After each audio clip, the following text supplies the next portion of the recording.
Today is June 30th and it's time to do some chainsaw sharpening.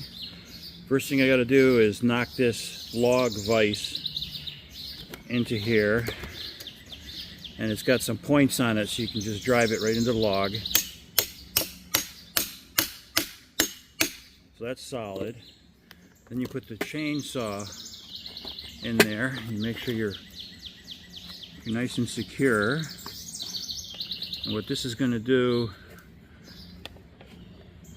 it's just going to keep the chainsaw nice and rigid so as you're filing the teeth to sharpen them, the saw isn't moving around. So this is called a log vise. You just bonk it in with the back of an axe. Next, there's a couple different ways we can go. I have a loose file, it's a round file that goes in the teeth and sharpens them. There's also one with a handle. I prefer to use the one with the handle because if you can't drive the end of the file into your palm of your hand. It's a little more bulky. These are easier to carry if you want to just throw them in your back pocket, but they're a stabbing hazard.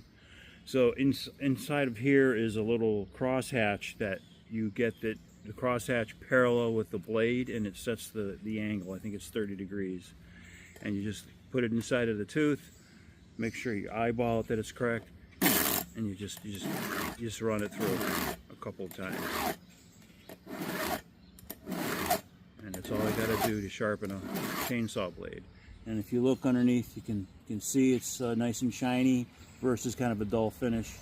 From when it's been cut in wood, it has a dull finish, but after you file it, it's nice and shiny, and you can feel a huge difference in how sharp it is. So what I like to do on my next tooth is just put it in there and push the chain down a little bit. Now you got to also watch on the vise here that you're not so low that your chain is catching on the bottom of the vise. So I want this to slide. I had it a little too low, and a tooth was hitting the vise. So that's another trick. Okay, so you put the round file inside of the tooth. You kind of eyeball the angle and just give it a couple of swipes. And you'll notice a change in the sound when you pretty much have it fully engaged in the tooth. So I'm going to be real quiet. You can listen. You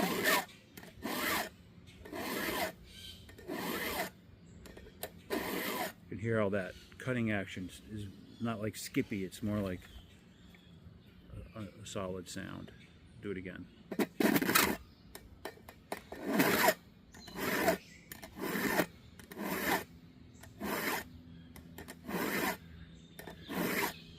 As you get closer to ideal, nice, smooth, consistent sound. Kind of skips a little at first.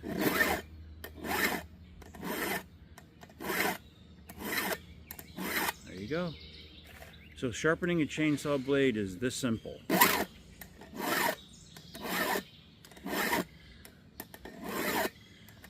And occasionally you can loosen these little thumb screws, rotate the file so you get a sharp edge. There's also something called a card file, which is kind of like a flat, looks like a paintbrush with the bristles cut off, and has a metal bristles straight up, and it's pretty wide, and it's called a file card. And you can get it in the grooves and clear out any built-up metal from the sharpening. It gets it off the file blade and keeps it sharp.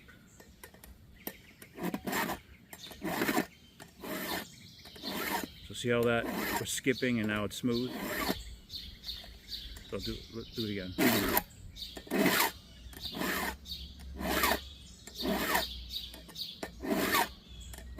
So you can actually hear that it's going through smoother, and it's making good contact on the whole scalloped, sharp edge. We have some noisy wrens over there. Whenever I get near their nest, they complain. I hear a catbird also. We have a lot of birds out here. It's kind of nice to be outside to sharpen. I don't like to do it inside because the chainsaw is kind of gasoline. It's kind of smelly. So it takes maybe 15-20 minutes to sharpen a blade. So there's alternating teeth. So these are kind of raked to the left, and the opposite ones are raked to the right. So you do all the left leaning teeth first, and then you do all the right leaning teeth next, or you can, however you want to do it. But that's as easy it is to sharpen a chainsaw. It's not very hard. So this past weekend on Sunday, went to the Wood and Boat Show with my wife Jane, and met up with our friends Bob and Tanya. Had a fantastic time. The weather was gorgeous. We're down by the ocean, so it was a little bit cooler than inland. Had a nice breeze. It was very pleasant to be outside and in the sun and see all kinds of nice things at the Mystic Seaport. They have an annual boat show. So Bob was wanting to go for a long time, and this, I think, was his first time to the boat show. He enjoyed it quite a lot. And my wife Jane and Bob's wife Tanya, they hung out together, and me and Bob hung out together. The boys and the girls kind of teamed up. And we got together later at a little pub that's on the grounds of the seaport, and we had a little lunch snack and some drinks, and sat down in the shade and cooled off and just talked. So it was a very, very nice day out and away from the wood pile. Every once in a while you got to like stop and relax and chill. All right, so I've been all the way around. I can tell because when I go to hit it, I can tell it's not skipping. So, okay, so I've got all those teeth. Now there's teeth going the other way, so I just reversed the process where I turn it this way now, and I look at the guide on the saw, and I do the same thing. So now I'm doing the other teeth, because these teeth alternate. And you can slide it if you got gloves on, or you can just put the thing in there and slide it with that. If it's, once it gets really sharp, you want to slide it with this. You can cut right through your gloves. When you sharpen these things right, I call them cat claws. They'll really dig in. You can get a very aggressive cut from the log. So getting back to the boat show, they have a build-it-yourself area. It's in the green where the pavilion is, and they have tents set up where you can get clam chowder, corn on the cob, hamburgers, hot dogs, things like that. So centered around the green are the folks who built their own boats by hand, and you can see some of the different designs people come up with. So there's usually a lot of unusual boats there. Bob took a fancy to these little tugboats that somebody had made, these little short tugboats. And one of them even had a key in the back that looked like a wind-up toy. But it was, you know, fully set up with the front end with the ropes, you know, so when they push a boat, it's like a soft front to the boat, doesn't scratch anything up. So those are really nice. Looks like it would fit 2 people quite comfortably, and they have like little overhangs in the back to keep you out of the sun. There was another guy who made a homemade electric fishing boat. It was, the plans he got was from a steam launch.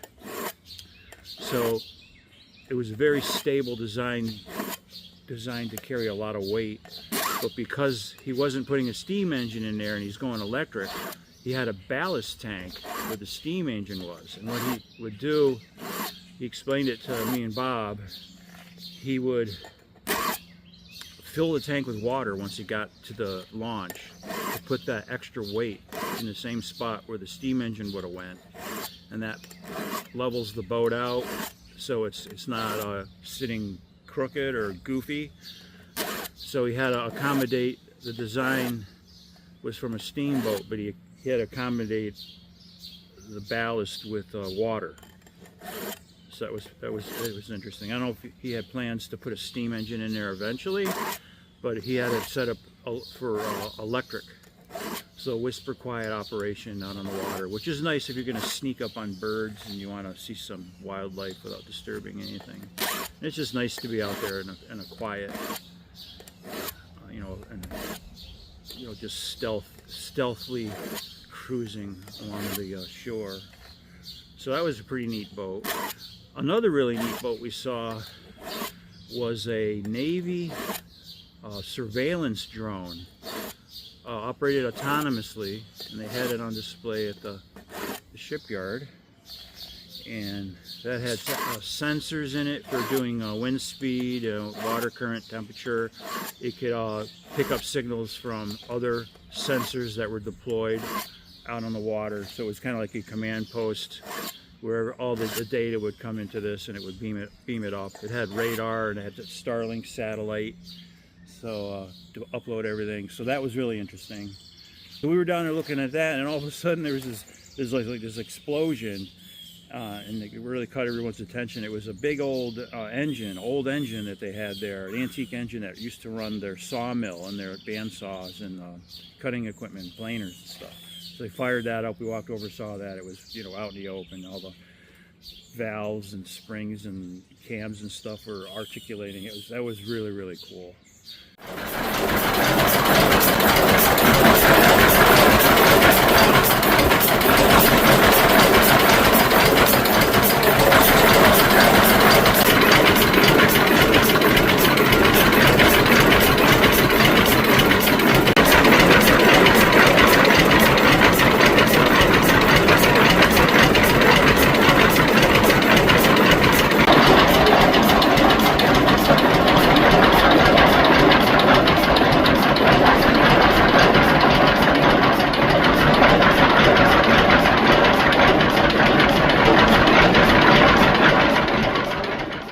There are also all kinds of other boats on the docks. These are more like classic yachts. There was a fire brigade boat that was put out ship fires. That was there as well. So I'm all done here with this. So it was just a really nice day. And then afterwards we went to this really nice restaurant right on Stonington Point. It was right out on the water, and it was gorgeous. We had a great time. I had a really good day. I was glad that I was able to just take some time off from doing all this chainsawing and stuff and just relax for a change. So we're all set here. This is all sharpened up, ready to go.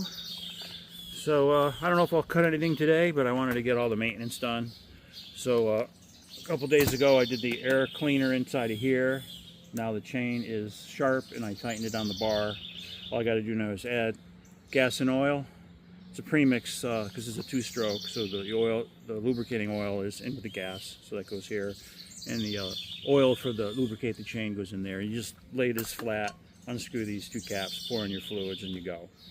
So we're ready for our next cutting session. So what I'm going to do is just put that there, and something, if you ever chainsaw, is the most important accessory you can get for your chainsaw. Let me grab it.